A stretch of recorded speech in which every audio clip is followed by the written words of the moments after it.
सबको जय मसीह के। आज फिर से हम परमेश्वर के वचन की ओर जाएंगे। प्रकाशित वाक्य से शुरू से हम पढ़ते आया और प्रभु की आत्मा में सहायता किया कि हम यहाँ तक पहुँचे। मुझे पूरा विश्वास है आप लोग कुछ सीख रहा है और प्रभु का वचन से उनकी आत्मा से आप कुछ पा रहा है।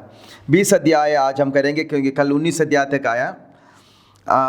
20 अध्याय में 1000 वर्ष का millennium rule of Jesus Christ, यीशु मसीह का 1000 वर्ष का राज्य जो इस पृथ्वी में होना है, उससे पहले शैतान को बांधा जाएगा और उसके बाद शैतान थोड़ा समय के लिए खुला जाएगा 7 से 10 तक। फिर उसी अध्याय 11 से 15 तक ग्रेट वाइट थ्रोन जजमेंट, श्वेत सिंहासन का न्यायासन, इन सब बातों को आज हम थोड़े समय देखेंगे। और आगे 21 और 22 दो अध्याय और हैं, वो एटर्निटी के विषय में है। मेरे ख्याल में अगर हो सकते तो आज हम देख लेंगे, बाकी आपको पढ़ के ये समझ में ही आएगा। और 22 में फिर क्लोजिंग बेनेडिक्शन वगैरह हैं और खास कोई बात नहीं आगे को, तो आज ही इससे ख़त्म हो जाएगा, नहीं तो हम एक दो और जाएंगे।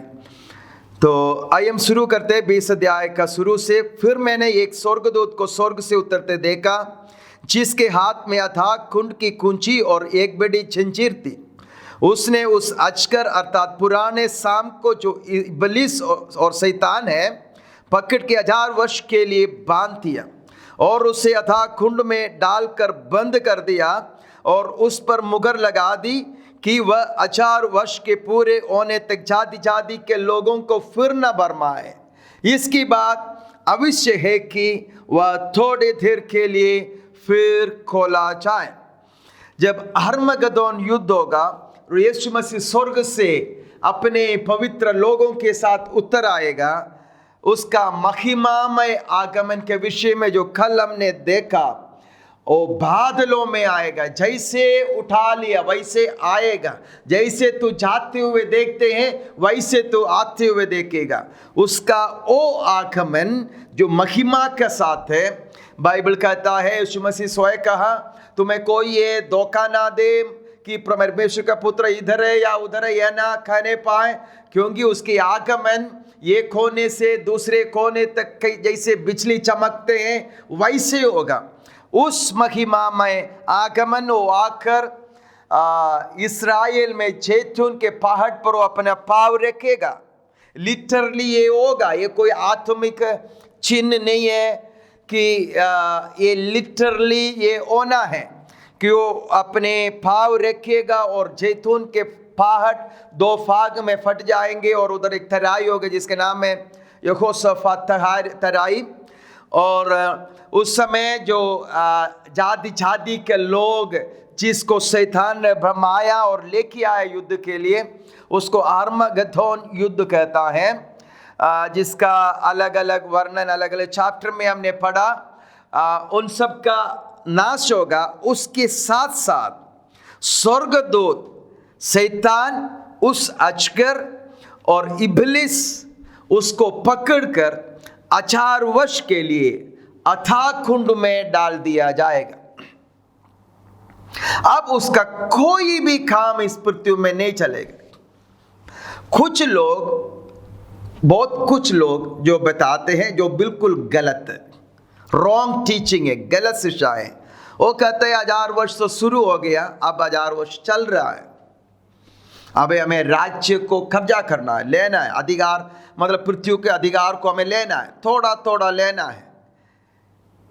जब ये बात देखेगा तो बिल्कुल वो गलत है, क्योंकि 1000 वर्ष के आरंभ में शैतान बांध दिया जाते हैं। आज के जब दुनिया में आप देखते हैं, शैतान अभी बांधा नहीं है, क्योंकि शैतान लोगों को भरमा रहा है। शैतान का कार्य पृथ्वी में हर बातों में हर रोज दिखाई दे रहा है। तो कैसे कह सकता है 1000 वर्ष में हम ऑलरेडी शुरू हो गया है?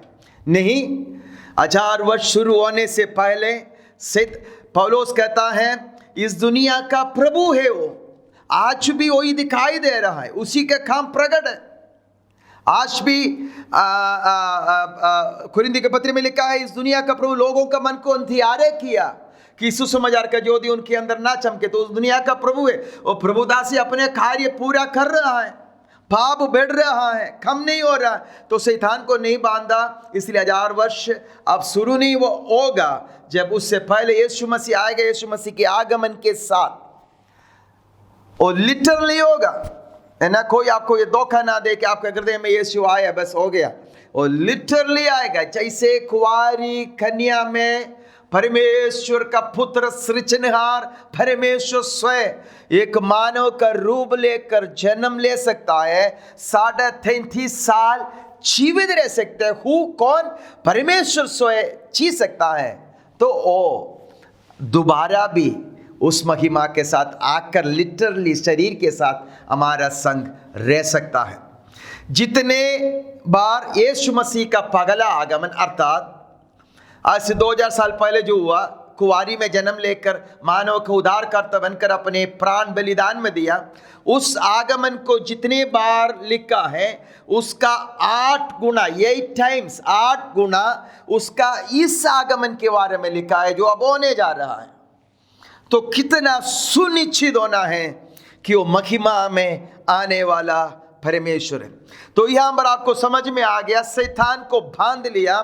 तो अब 1000 वर्ष में शैतान का कोई भी काम इस पृथ्वी में नहीं होगा, ठीक है। और उसके 4 से जब पढ़ेंगे, ये 1000 वर्ष का राज्य के बारे में लिखा है।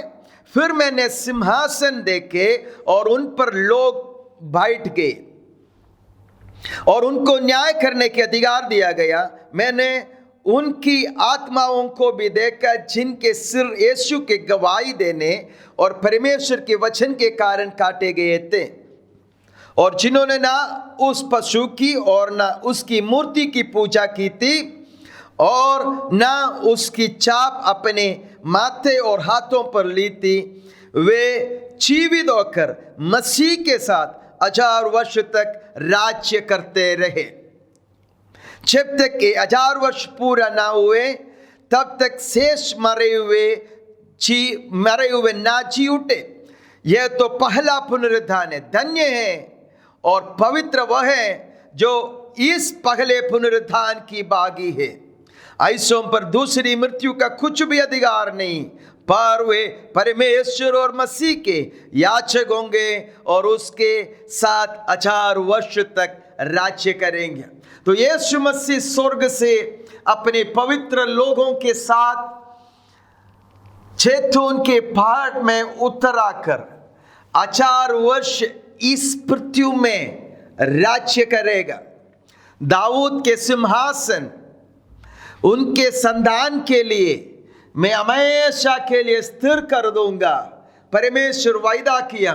और दाऊद का पुत्र यीशु मसीह जब पहला आ गया, जब कुंवारी कन्या में जन्म लिया, यहूदी लोग सोचा यही वो मसीहा है और अब वो राज्य स्थापना करेगा। For them it's what is important कि राज्य स्थापना करे। उनका राज्य का मतलब है, तो उनको ये बातें मालूम नहीं, अन्य जातियों का उद्धार और कलीसिया के विषय में उनको नहीं मालूम, यहूदियों के राज्य के स्थापना के विषय में। इसलिए चेले लोग अंतिम समय में भी पूछ रहे थे, प्रभु कब राज्य आएगा, क्योंकि उनको अभी से ये था कि ये मसीहा है तो अब ये राज्य करेगा, रोमियों का बंधुआई से हमें छुड़ा लेगा। फिर जो जितने इस राज्य के विषय में यहेजकेल, यिर्मयाह, यशायाह ने भी और भविष्यवक्ताओं की किताब में लिखा है, ये सारे अब पूरा होगा सोच के बैठे थे। लेकिन उनके सोच के विरोध में यीशु मसीह उनसे कहा, तू जा, पवित्र आत्मा तुम पर आएंगे तो तुम मेरे गवाह होंगे, दुनिया के कोने तक तुम मेरे गवाह होंगे। तो ये बड़ा 2020 साल उनके लिए गुप्त थे, उनको समझ में नहीं आया था। लेकिन बाद में जब पवित्र आत्मा आया उनको ये सारी बातें समझ में आया। कलीसिया के बाद आमीन थोड़ा थोड़ा करके रिवील होने लगा क्या है कलीसिया। तब ये राज्य, लेकिन लिटरली ये बात होना जरूरी है, ये भविष्यवाणी होना जरूरी है। इसलिए यीशु मसीह आएगा, 1000 वर्ष का राज्य होगा। कौन कौन उधर होगा? जितने जी उठे हुए, पुनरुत्थान प्राप्त किए हुए पवित्र लोग सब होंगे।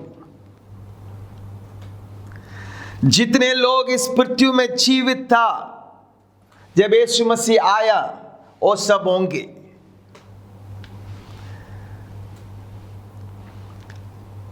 उस पाठ जहां पे यीशु मसीह अपने महिमा को दिखाएं, मत्ती रजिसु समाचार में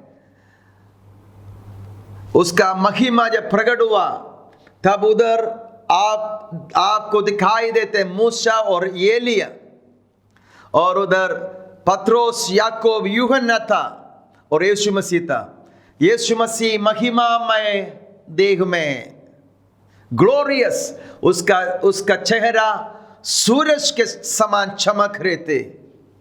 उसके वस्त्र ऐसे श्वेत बन गया कि पृथ्वी में कोई भी धोकर किसी वस्त्र को इतना श्वेत नहीं बना सकते हैं। और मूसा उधर था, मूसा मर गया, लेकिन अब मूसा उधर दिखाई दे रहा है।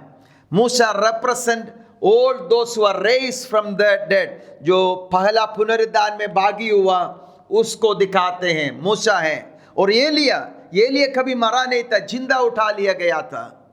तो कौन कौन होगा?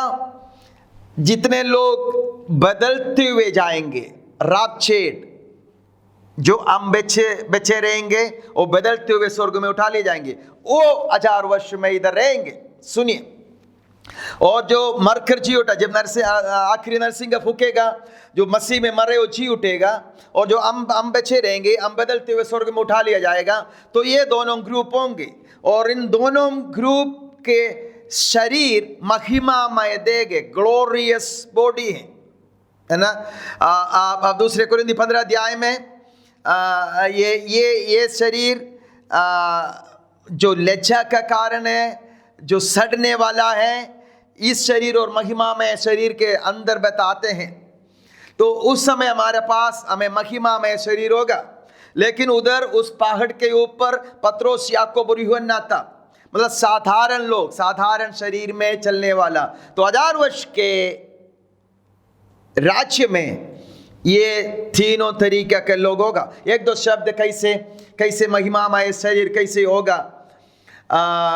फिर कभी रोग नहीं होंगे उस महिमामय देह में, कभी आप कमजोर नहीं होंगे, कभी आप थकेंगे नहीं, कभी आप एज नहीं होंगे, उम्र नहीं बढ़ेगा, बाल नहीं झड़ेगा, ठीक है, दांत सही रहेगा। आपको स्पेस और टाइम लिमिट नहीं कर सकते हैं। यीशु मसीह जब जी उठा, चेले लोग अंदर थे, दरवाजा बंद थे, एकदम उसके पास आकर बोला, मैं यही हूँ, मैं यीशु हूँ, तुम्हें शांति हो। तो दरवाजा बंद था, दरवाजा खोल कर नहीं आया, ही ऑल ऑफ ए सडन केम। तो अगर ये दीवार है, दीवार को आप पार कर सकता है, मतलब ये आपको रोक नहीं पाएगा। समय एक क्षण में आप कहीं भी पहुंच सकता है, इतने बातें हमें मालूम है। खाना पीना जब चाहिए तो आप खा सकता है, अगर नहीं भी खाया तो आप भूखा नहीं मरेगा। वो उस ग्लोरियस यीशु मसीह जी उठने के बाद खाया उनके साथ है, लेकिन आपको खाना नहीं खाना आपके ऊपर है। स्वर्गदूत लोग खाना खाते हुए हम देखते हैं, है ना, पुराना नियम में। यीशु मसीह खाया, मधु और मछली उनको दिया, वो खाया जी उठने के बाद। तो वो शरीर महिमामय देह होगा। सो स्पिरिचुअल और मटेरियल दोनों मिलने वाला एक अवसर है 1000 वर्ष का राज्य। स्पिरिचुअल देखो, ये तो पहले भी था, आदम और हव्वा को बनाया परमेश्वर स्वयं, हर शाम को उतर आकर उनके साथ चल रहे थे। कोई पूछ रहा था कि क्या यीशु मसीह सचमुच में ऐसे चलेगा, ऐसे रहेगा? अरे आदम और हव्वा को बनाकर एदन के बाटिका में रखा है, हर रोज शाम को परमेश्वर सृजनहार उतर आकर उनके संग चल रहे थे, उनके साथ जा रहे थे, उनके साथ संगति कर रहे थे। दे वर लाइक फ्रेंड्स, मित्रों का समान बातें कर रहे थे। तो उस समय हुआ, तो when everything is being restored here, सब कुछ वापस लाया गया, तो क्यों ना यीशु मसीह आपके संग नहीं चलेगा? क्यों ना यीशु मसीह ऐसे नहीं ऐसे नहीं प्रकट होगा जैसे आप देख सकते हैं। तो उस समय ये होगा कि स्पिरिचुअल और मटेरियल वर्ल्ड वैसे ही होगा जैसे हैं ना। कुछ कैरेक्टरिस्टिक में आपसे बताना चाहते हैं। सबसे पहले आपको याद करना, 1000 वर्ष के लिए शैतान को बांध लिया गया, ठीक है। इसकी बात में कुछ दिन के लिए और छोड़ने वाला बात लिखा है, वो हम बात में देखेंगे। ये 1000 years है। This will happen in the history अभी खत्म नहीं हुआ, मानव का इतिहास खत्म नहीं हुआ, दुनिया का अंत नहीं हुआ। दुनिया का अंत और इतिहास का समय इस 1000 वर्ष के अंत में खत्म होगा। उसके बाद हम अनंतता में प्रवेश करेंगे। तो इसका कुछ कैरेक्टरिस्टिक है। उसके बाद उस दिन से शैतान किसी को धोखा नहीं दे पाएंगे, शैतान का कार्य बिल्कुल ही नहीं होगा। नंबर 2, यीशु मसीह अपने चेलों के साथ राज्य करेंगे। यीशु मसीह के चेला पूछा कि प्रभु हमने सब कुछ छोड़कर तेरा पीछे आया, हमें क्या मिलेगा? तो यीशु मसीह ने कहा कि मैं तुम मेरे साथ 12 सिंहासनों में बैठकर इस्राएल का 12 गोत्र के ऊपर राज्य करेंगे। You will rule with me, तुम मेरे साथ राज्य करेंगे। इधर भी पढ़ा है सिंहासनों में लोग बैठा और ये राज्य करते रहेंगे और आप भी राज्य करते रहेंगे। यीशु मसीह एक और दृष्टांत कहा कि किसी को 5 तोड़े, किसी को 10, किसी को 2 दिया। जिसको 2 मिला उन्होंने व्यापार कर 2 और जीत लिया। तो उनको बोला तू विश्वास से योग्य है, तो थोड़ा में विश्वास योग्य रहा, लेकिन मैं तुझे अधिक देगा, इतना शहर का अधिपति बन जाओ। तो उसको बोलते तू इतना नगर का अधिपति बन जाओ। तो आपको आपका विश्वास योग्यता के अनुसार, जैसे आप प्रभु का चीज़ों को कैसे इस्तेमाल करते हैं, कैसे उपयोग में लाते हैं, कैसे सेवा करते हैं, कैसे अविश्वास से रोगिए, उसके अनुसार आपको उतना ज़्यादा देश के अधिकार में आप रहकर राज्य करेंगे। तो ग्लोरियस बॉडी होंगे, साधारण मटेरियल, साधारण रूप का शरीर भी होंगे। आमीन। और उसके बाद दूसरा है जेरूशलेम, सेंट्रल प्लेस होगा। Jerusalem will be A central place, worship का एक जगह होगा, आराधना का जगह होगा जेरूशलेम। उसका विषय में बहुत सारे वचन पुराने नियम में हैं। और वो सेंट्रल गवर्नमेंटल सारे अधिकार का स्थान जेरूशलेम में होगा। जिस शहर में, जिस नगर में यीशु मसीह को क्रूस पर चढ़ाया, उसी शहर में यीशु मसीह सिंहासन में बैठकर राज्य करेगा पूरा पृथ्वी पर। और कोई भी कर्स नहीं रहेगा। ऑल कर्स, सारे श्राप के कारण जो कुछ भी इस पृथ्वी में हुआ, उन कटारे श्राप के कारण आया। पसीना बहकर काम करना पड़ा श्राप के कारण।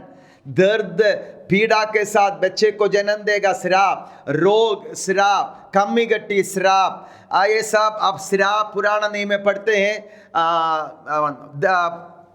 ड्यूटेरोनोमी की किताब उसके 28 अध्याय में पढ़ते हैं, और भी बहुत सी जगह श्राप के विषय में लिखा है। तो ये सारे बातें उस दिन नहीं होगा, कोई भी श्राप नहीं, बल्कि एदन की वाटिका का समान होगा। एदन की वाटिका का जीवन कैसे था, बीमारियां नहीं होंगे। तो ऐसे एक समय होगा ये 1000 वर्ष, क्योंकि श्राप को मिटा दिया, श्राप नहीं है। अब देश सुंदर हो रहा है, एग्रीकल्चर अबुंडेंस होगा, खेती भारी का बहुत अबुंडेंस, कमी नहीं होंगे। सारे मिट्टी अपना पूरा बल दिखाएगा, फल देगा। यशायाह नबी की किताब उसका 30 अध्याय उसका 23 शायद मैं देख रहा हूँ, यही है। वह तुम्हारे लिए जल बरसाएगा कि तुम खेत में बीज बो सके, और भूमि की उपज भी उत्तम और बहुत थायत से होंगी। उस समय तुम्हारे जानवरों को लंबी चौड़ी चराई मिलेगी। और भी उसके नीचे लिखा है, और भी बहुत सारे वचन हैं कि जहाँ कहता है अबुंडेंस होगा। और एक मुख्य बात है, बड़ा शांति होगा उस समय, अद्भुत शांति होगा। मीका यशायाह नबी की किताब 11 अध्याय में भी है। यशायाह नबी की किताब 11 अध्याय और उसका 6 से 9 तक पढ़ेंगे। तब भेड़िया भेड़ के बच्चे के संग रहा करेगा। कब? 1000 वर्ष का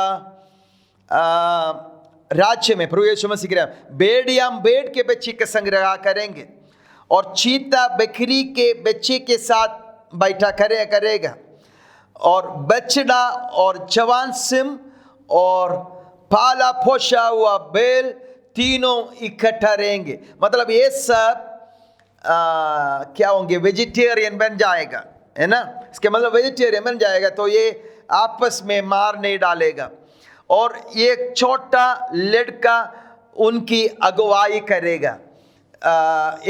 जैसे एक बकरी को बच्चा लेके जा सकते हैं, वैसे एक शेर को, सिंह को लेके जा पाएंगे, है ना? मनुष्य के अधिकार, सुपीरियोरिटी सब पूरे रीति से प्रकट होगा। गाय और रीछनी मिलकर चरेगी और उनके बच्चे इकट्ठे बैठेंगे, और सिंह बैल के समान भूसा खाया करेगा। दूध पीता बच्चा कैरोत के बिल पर खेलेगा, और दूध छुड़ाया हुआ लड़का नाक के बिल में हाथ डालेगा तो भी कोई हानि नहीं होगी। मेरे सारे पवित्र पर्वत पर ना तो कोई दुख देगा और ना हानि करेगा, क्योंकि पृथ्वी यहोवा के ज्ञान से ऐसे भर जाएंगे जैसा जल समुद्र से भर जाते। हालेलुया। तो ये होगा 1000 वर्ष का राज्य। यशायाह नबी के 65 अध्याय में भी लिखा है। मैं बहुत सारे वचन नहीं निकाला, बहुत सारे वचन 1000 वर्ष के विषय में पुराना नियम में भी नया नियम में भी भविष्यवाणी हुआ है कैसे होगा। 65 अध्याय और उसके 25 में क्या लिखे? यशायाह नबी की किताब 65 का 25, भेड़िया और मेमना एक संग चरा करेगा और सिंह बैल के समान भूसा खाएगा। ठीक है, वो ये वही है, और कोई हानि ना करेगा, किसी को कोई हानि ना करेगा। मीका नबी का किताब हम पढ़ेंगे, मीका के 4 का 3। वह बहुत से देशों के लोगों का न्याय करेगा और दूर दूर के तक के सामर्थ्य जातियों को झगड़ा मिटाएगा। ध्यान से सुनिए, इसलिए वे अपनी तलवारें पीट कर हल्के फाल और अपने फालों से हंसियां बनाएंगे। तब तक एक जाति दूसरे जाति के विरोध तलवार फिर ना चलाएंगे, मतलब फिर तलवार ना बनाएंगे। मतलब कोई भी डिफेंस इक्विपमेंट, जितने अरबों रुपया डिफेंस में खर्चा करते हैं, अब डिफेंस में खर्चा करने का जरूरत किसी देश को नहीं पड़ेगा। कोई बॉम्ब नहीं बनाएगा, कोई आर्मी नहीं रखेगा, कोई पुलिस नहीं रखेगा। उस समय का पुलिस आप होंगे तो वो इतना शांति होगा कि फिर इसके लिए पैसा खर्चा करना नहीं पड़ेगा। ये एक भाषा होगा। सफनिया की किताब उसके 3 का 8 से 12 तक आप पढ़ लेना। सफनिया 3:8-12 1 लैंग्वेज होगा। उस दिन मैं एक भाषा दूंगा। बाबेल का गुम्मट में वो एक भाषा बोल रहे थे और उनका विचार गलत थे, उनका विचार रॉन्ग थे, एटीट्यूड गलत थे। उनका योजना परमेश्वर का विरोध भलवा करना था, इसलिए परमेश्वर उस भाषा को बिगाड़ दिया। लेकिन 1000 वर्ष के समय पर भाषा प्रभु एक बनाएगा। There will be one language all over the world, और बड़ा लंबा आयु होगा, लोगों का आयु बहुत लंबा होगा। यशायाह नबी का 65 और उसका 20। मैं कुछ वचन पढ़ रहा हूँ, लेकिन जैसे 20 पढ़ रहा हूँ उसके आगे पीछे भी है। आप लोग पढ़ने से और बातों आपको समझ में आएगा। उसमें फिर ना तो थोड़े दिन का बच्चा और ना ऐसा बूढ़ा जाता रहेगा जिसने अपनी आयु पूरा ना की हो, क्योंकि जो लड़कपन में मरने वाला है वह 100 वर्ष का होकर मरेगा। मतलब 100 वर्ष का होकर कोई मरते हैं, आप नहीं, इस पृथ्वी में रहने वाला, शरीर में रहने वाला कोई मरते हैं तो आप समझेगा बच्चा मर गई। ठीक है, अब आपके ऊपर आपके लिए नहीं कह रहा, दुनिया में रहने वाला तो इतना लंबा आयु होगा। जैसे पुराने में उत्पत्ति किताब में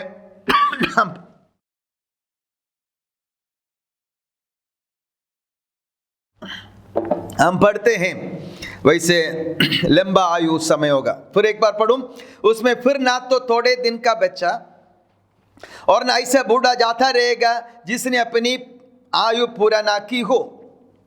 तो बच्चे का अर्थ बता रहे, क्योंकि जो लड़कपन में मरने वाला है वह 100 वर्ष का होकर मरेगा, परंतु पापी 100 वर्ष का होकर श्रापित ठहरेगा। तो और भी वचनों में लिखा है एज्ड लोग, मतलब लंबा उम्र का लोग शहर पना के सामने बैठा रहेगा और बच्चा खेलते रहेंगे। बहुत सारे वचन आप बाइबल के अंदर इन सारे बातों के लिए समझने के लिए पढ़ सकते हैं। और उस समय महिमामय देह में है और साधारण रूप में रहने वाला है। एक और वचन पढ़ूंगा, ये मैंने आपसे कहा यरूशलेम will be the central place आराधना का और गवर्नमेंट का। यशायाह नबी की किताब उसके 2 अध्याय 2 से, अंत के दिनों में ऐसे होगा कि यहोवा के भवन का पर्वत सब पहाड़ों पर दृढ़ किया जाएगा और सब पहाड़ों से अधिक ऊंचा किया जाएगा, और हर जाति के लोग धारा के समान उसकी ओर चलेंगे। और बहुत से देशों के लोग आएंगे और आपस में कहेंगे, आओ हम यहोवा के पर्वत पर चढ़कर याकूब के परमेश्वर के भवन में जाएं, तब हमको अपने मार्ग सिखाएगा और हम उसके पथों पर चलेंगे। क्योंकि यहोवा की व्यवस्था सिय्योन से और उसका वचन यरूशलेम से निकलेगा। वह जाति जाति का न्याय करेगा और देश देश के लोगों का झगड़ा मिटाएगा। You will get so many Bible words जहाँ पर 1000 वर्ष का राज्य के विषय में परमेश्वर के वचन से हमें प्रकाशन मिलते हैं। इस्राएल को जब परमेश्वर ने अलग अलग पर्व मनाने के लिए आदेश दिया, 7 पर्व हैं, मेनली 7 फीस्ट। उसका आखिरी फीस्ट है after the feast of Pentecost. Pentecost के बाद में फीस्ट ऑफ ट्रम्पट, उसके बाद में एक फीस्ट आते हैं, वो है फीस्ट ऑफ टाबरनाकल, झोपड़ी का पर्व, जिसके लिए यीशु मसीह से अपने भाई लोग पूछ रहे थे, क्या तू नहीं जा रहे? यीशु मसीह ने कहा मैं अब नहीं जा रहा हूं। लेकिन यीशु मसीह फिर बात में गया। हम सुसमाचार में पढ़ते, और झोपड़ी के पर्व यीशु मसीह गया, यीशु मसीह पर्व में गया। उस समय नहीं जाना चाह रहा था, बट स्टिल ही वेंट, क्योंकि ये पर्व बहुत इंपॉर्टेंट है, फीस्ट ऑफ टाबरनाकल। और जितने पर्व उनको बनाने के लिए कहाँ से शुरू होते हैं? फीस्ट ऑफ पासओवर से शुरू होते हैं। जब वो निकल गया, इस मिस्रैम से निकल गया और उनके पहलोटा नहीं मरा, मेमना बद हो गया। All this feast explains the eternal plan of God for the redemption of mankind. मानव का उद्धार के लिए परमेश्वर का अनंतता का योजना को प्रकट करने वाला फीस्ट है, पर्व है। 7 पर्व जो इस्राएल मनाते हैं, 3 और 4 एक समय और 3 एक समय, ऐसे इस पर्व को मनाते हैं। हम कभी मौका मिले इस पर्व के विषय में पढ़ेंगे तो बहुत इंटरेस्टिंग है कि जब हम इस सच्चाई को जानकर, आप पुराना नियम से पढ़ेगा, आपको समझ में नहीं आएगा। तो ये करना, वो करना, बछड़े को, एक मेमने को मारना, और ये करना, तुम खमीर नहीं खाना, अखमीरी रोटी खाना, बहुत सारे आप पढ़ के तक क्या लिखा, कुछ समझ में नहीं आ रहे हैं। लेकिन जब आपको समझ में आएगा, this truth speak about the eternal redemption plan of God, हमारा परमेश्वर का अनंतता का योजना मानव के लिए कि उद्धार के कारण, हमारा छुटकारा के लिए उसी का है। ये आप समझ के पढ़ेगा तो बहुत आपको अच्छा लगेगा कि आप पुराना नियम से इन बातों को समझे। कितना सुंदर बात है ये समझने के लिए। तो फीस्ट ऑफ टाबरनाकल, झोपड़ी के पर्व, मैंने कहा पेंटेकोस्ट के पर्व, कटनी के झोपड़ी के पर्व, कटनी के पर्व है। फीस्ट ऑफ ट्रम्पट, गैदरिंग का, इकट्ठा करने का पर्व है। तो पेंटेकोस्ट के पर्व के बाद में फीस्ट ऑफ ट्रम्पट आते हैं। और फीस्ट ऑफ ट्रम्पट रैप्चर को दिखाते हैं। नरसिंगा परमेश्वर का तुरी फूकी जाएगी और जो मसीह में मरे हो जिलाया जाएगा और जो हम जीवित हैं बदलते हुए स्वर्ग में उठा ले जाएंगे।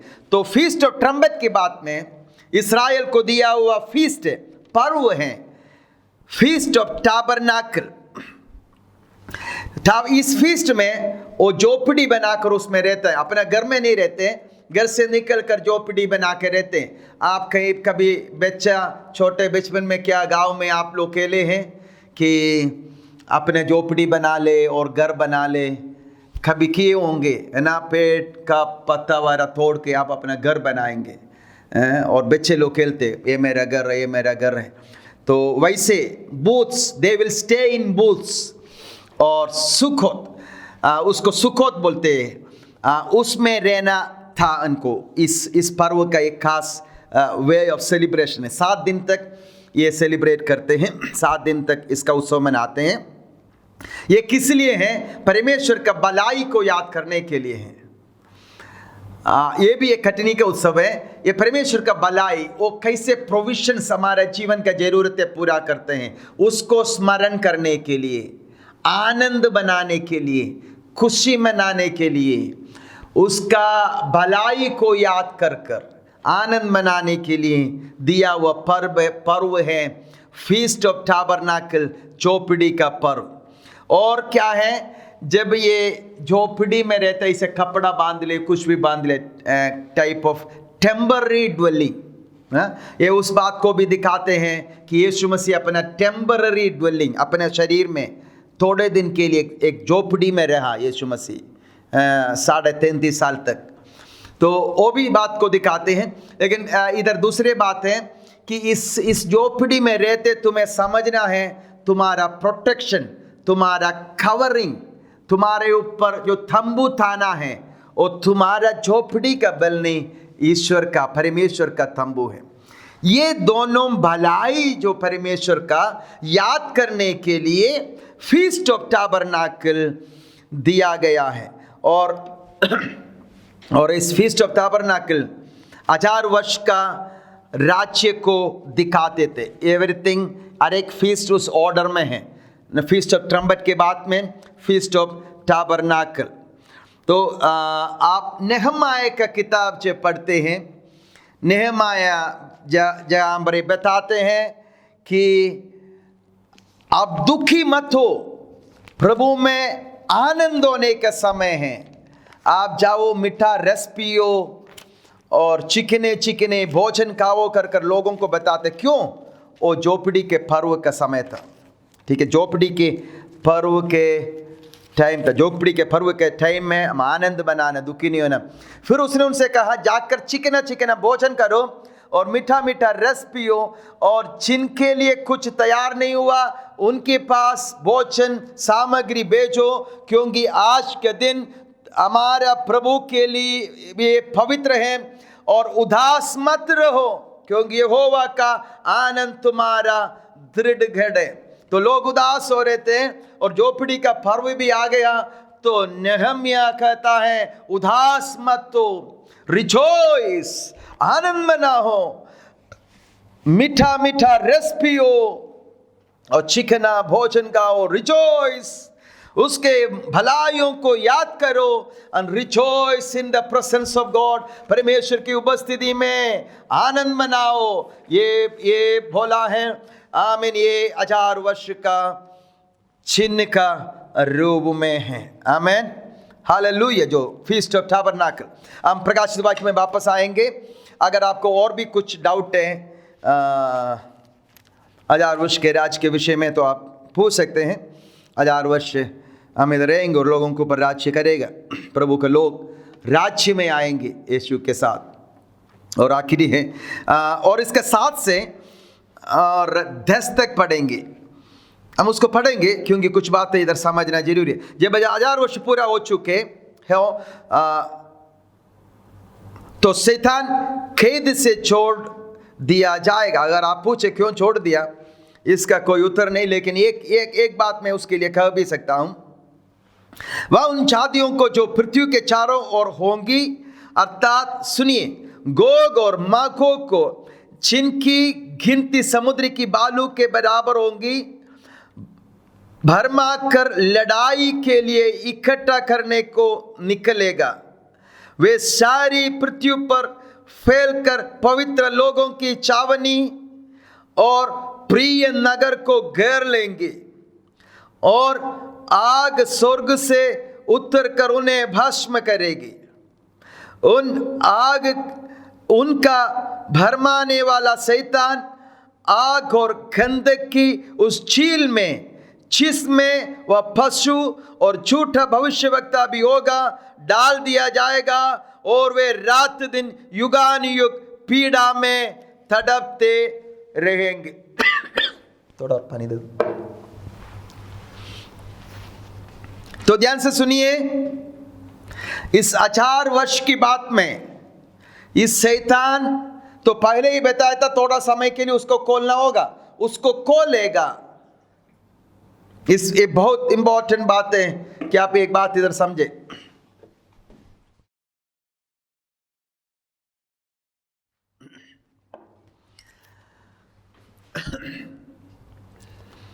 इस 1000 वर्ष में शैतान नहीं है इधर, लोग पाप नहीं कर सकते हैं, लेकिन फिर भी लोगों के अंदर से पाप का स्वभाव नहीं मिटा। अभी भी उनके अंदर पाप का स्वभाव है। हम बहुत से लोगों को बहुत से बार ये बताते हैं, उनकी परिस्थिति वैसे था इसलिए वो पाप में गिर गए, वो नशा कर रहे क्योंकि उनका दोस्त लोग ऐसे थे। सारे बातों में हम क्या कहते हैं, ये अच्छा है लेकिन इनका परिस्थिति बहुत बुरा था इसलिए वो पाप किया, या कहते शैतान के कारण किया, या दोस्त के कारण किया, या कोई और कारण किया। लेकिन इस 1000 वर्ष में परमेश्वर आपको प्रूव करेगा सारे परिस्थिति अच्छा, स्वर्ग के समान सुंदर है। देयर इज नो सिन, शराब नहीं, पाप नहीं, शैतान नहीं, फिर भी तुम्हारे अंदर, मनुष्य के अंदर पाप का बीज है, पाप कर सकता है, पाप कर सकता है। इस समय 1000 वर्ष में लोग गलती करेगा, जरूर करेगा, लेकिन तुरंत दंड होगा, तुरंत उसको सजा मिलेगा। मन मर्जी कोई कुछ नहीं कर सकते हैं, वो परमेश्वर का विधि के अनुसार ही चलेगा।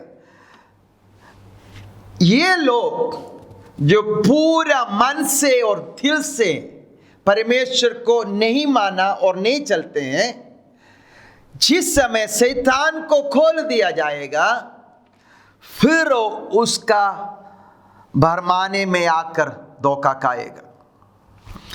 फिर गोग मागोग युद्ध के लिए इकट्ठा होगा, स्वर्ग से आग निकलकर उनको भस्म करेगा। मतलब आप एटर्निटी में प्रवेश नहीं किया, अब मैं बोला हिस्ट्री है, this is a time of history चल रहा है। तो इधर भी लोग जो जीवित है सारे बचेंगे नहीं, आनंद विनाश में जाने वाला है। लेकिन इस 7 साल का पीड़ा में बेच के निकल आया हुआ लोग है ना, शैतान का मुहर नहीं लिया हुआ लोग है, बेच के आया हुआ लोग है, जो नहीं मरा वो सब लोग है। लेकिन वो लोग फिर भी पाप करेगा तो अंत में वो विनाश में पड़ेगा, और शैतान को यहाँ पर हमेशा के लिए, this is the end of him, हमेशा के लिए आग के झील में डाल दिया जाएगा, एटर्नल नाश। अब फिर कभी वो उधर से स्वतंत्र नहीं होगा। ठीक है, तो इसके साथ 1000 वर्ष खत्म होने के साथ समय खत्म हो गया, time, this is the end of time. और उस आनंददा में प्रवेश करने से तुरंत पहले एक और बात है, white throne, the great white throne judgement. 11 से हम पढ़ेंगे।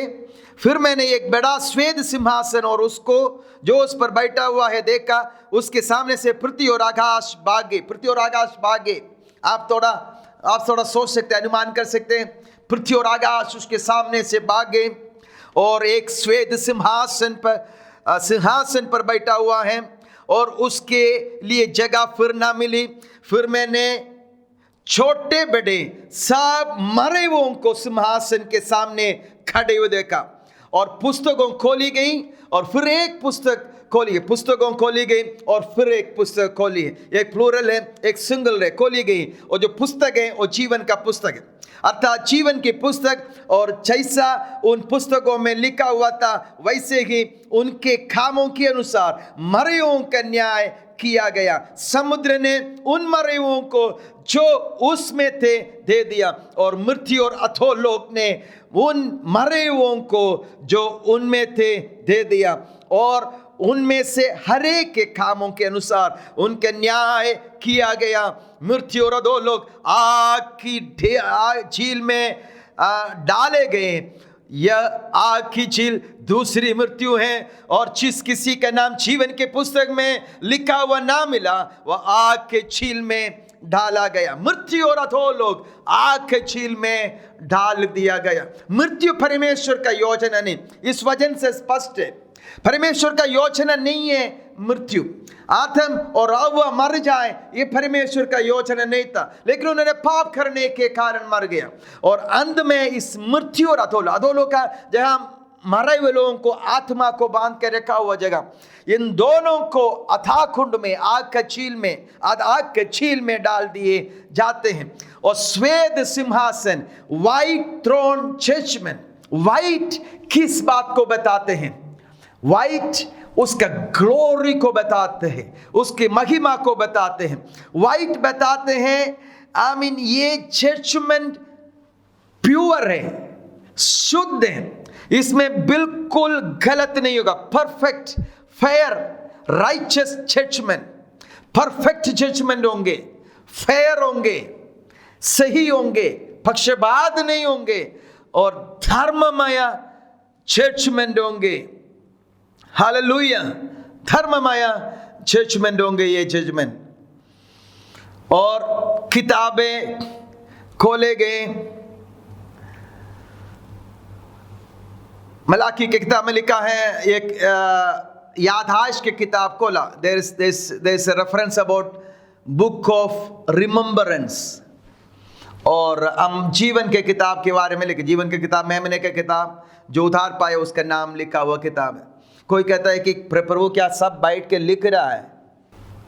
आप लिख रहा है, आप जितने काम किया ये सब आपका मेमोरी में लिखा हुआ है। आप उस किताब ही लेके जा रहे होंगे उधर, है ना? किताब खुल गया उसका मतलब क्या है? लिटरली क्या किताब खोल रहे होंगे, वाट एवर, लेकिन एक भी गलत नहीं होगा, बिल्कुल सही होगा। आपके ही अंदर ये सारे रिकॉर्ड है, लिखे रखा हुआ आपका मेमोरी में, आपके सबकॉन्शियस माइंड में सारे सोच आपका मन में आया, सारे बात आपने मुंह से बोला, सारे काम आपने किया, जहाँ जहाँ आप गया, इट्स ऑल रिकॉर्डेड, आपके अंदर ही रिकॉर्ड है। तो समझ लेना this is not a tough thing, बहुत बड़ा मुश्किल काम नहीं है। आमीन। तो ये परफेक्ट है, फेयर है, राइचस है। और इस व्हाइट थ्रोन जजमेंट की खासियत क्या है? इधर से कोई बचा नहीं सकता। जो इस सिंहासन के सामने जाते हैं उसको बचाने के लिए आकाश और पृथ्वी भी नहीं होगा, कोई भी नहीं बचा सकता। There won't be a drop of mercy, एक बूंद भी दया नहीं होगा, एक भी अपील नहीं होगा, कोई वकील नहीं होगा। इस व्हाइट थ्रोन जजमेंट से कोई भी मनुष्य बच नहीं सकता, कोई भी ताकत उसको बचा नहीं सकता, कोई भी वकालत के लिए नहीं आएगा, कोई वकालत लेने वाला नहीं होगा। आमीन। ये एक बूंद भी दया भी यहां पर नहीं सही होगा, अपील नहीं है, दया नहीं है, बट राइटफुल जजमेंट। पत्रोस की पत्री में लिखा है मनुष्य को एक बार मरना फिर न्यायासन के सामने खड़ा होना नियुक्त है। इसलिए आज रात मुझे सुनने वाला भाई और बहनों, आमीन, ये व्हाइट थ्रोन जजमेंट कितने भयंकर होगा, कितने भयंकर होगा कि हम में से कोई भी उधर पहुंचने ना पाए, उस जजमेंट सीट के सामने जाने ना पाए। एक सवाल होगा, इस श्वेत सिंहासन के ऊपर कौन बैठा हुआ है? आप बोलेंगे इसके ऊपर तो परमेश्वर है, इसके ऊपर जो बैठा है वो यीशु मसीह है, जीसस क्राइस्ट होगा। क्योंकि यीशु मसीह ने बताया है, यूहन्ना रचित सुसमाचार 5 अध्याय उसके 22 और 23 में यीशु मसीह कहता है कि पिता सारा न्याय के काम उसको दिया। पिता किसी का न्याय नहीं करता, परंतु न्याय करने का सब काम पुत्र को सौंप दिया है, कि सब लोग जैसे पिता का आदर करते हैं वैसे ही पुत्र को भी आदर करे। जो पुत्र का आदर नहीं करता वह पिता का जिसने उसे भेजा है आदर नहीं करता। तो सारे न्याय पुत्र को सौंप दिया, तो ऑब्वियस, तो साफ है, क्लियर है, इस सिंहासन में यीशु होगा बैठने वाला। कौन कौन उसके सामने खड़ा होंगे? सारे मानव, सब लोग उसके सामने खड़े होंगे, कहीं भी हो। जो पानी में मरा, पानी उनको सौंप दिया, अधोलोक में यह सौंप दिया। एवरी मैनकाइंड, सारे आदम से लेकर आखिरी मनुष्य तक, सारे पापी मनुष्य जो उद्धार नहीं पाया, वो सब इस सिंहासन के सामने खड़े होंगे। मतलब सारे पापी लोग इनके सामने खड़े होंगे और हर एक लोगों को अपने अपने काम के अनुसार दंड दिया जाएगा। इधर रिवार्ड नहीं, दंड दिया जाएगा। और दंड भी एक समान नहीं होगा, सबको अलग अलग रूप में होगा और आनंददा के लिए। आमीन। अभी आगे टाइम नहीं। पौलुस कहता है, मेरा सुसमाचार के अनुसार उस दिन जब परमेश्वर जगत का न्याय करेगा। क्यों न्याय होगा? क्यों इस श्वेत सिंहासन के सामने लोगों को जाके खड़ा होना होगा? क्योंकि उन्होंने यीशु मसीह का सुसमाचार को त्याग दिया। यीशु मसीह का सुसमाचार का त्यागने के कारण लोग इस श्वेत सिंहासन के सामने खड़ा होकर उस दंड के योग्य बनेगा। हालेलुया।